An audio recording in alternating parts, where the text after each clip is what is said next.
The Dallas Mavericks are in turbulence like we haven't seen in years. The 2025 season has been a whirlwind. The franchise traded superstar Luka Doncic, defended the move for months, missed the playoffs after an NBA Finals appearance the year prior, started the season 4-11, and fired general manager Nico Harrison, the architect of the Doncic trade. And that's just what the public knows.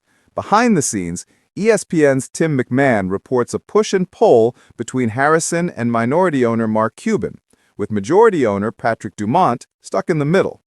At one point, Cuban, who sold his majority stake but claimed he'd still oversee basketball decisions, was sidelined to the point that he learned about the Doncic trade at the same time as fans. Now, however, he's back in the loop, reportedly pushing Dumont to fire Harrison, the very executive he hired in 2021.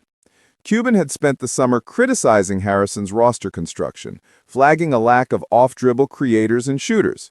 The Mavericks' offense ranks near the bottom of the league, sandwiched between the Wizards and an injury-depleted Pacers squad. Guard depth is so thin that 18-year-old Cooper Flagg made his NBA debut out of position as the starting point guard.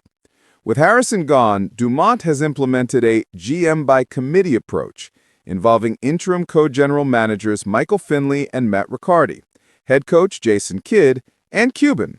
This setup will eventually be replaced by a full-time GM, but for now, Cuban is reportedly ecstatic. A team source described him as walking around on air and floating in his Skechers. Still, Cuban isn't back to full control. He is a consultant, not a decision-maker. Harrison had taken full control of basketball operations, justifying the Doncic trade with concerns about the star's conditioning, off-court habits, and recurring calf strains, while citing the cost of a potential 5-year, $345 million Supermax contract.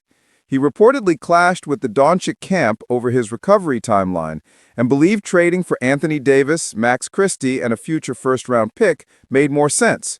Harrison had convinced Dumont that the decision was sound and largely kept Cuban out of discussions.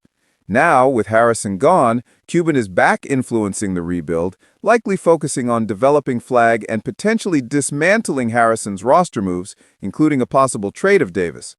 The Mavericks are pivoting, trying to regain stability and reshape the team after a chaotic stretch that has left fans, players, and owners all recalibrating.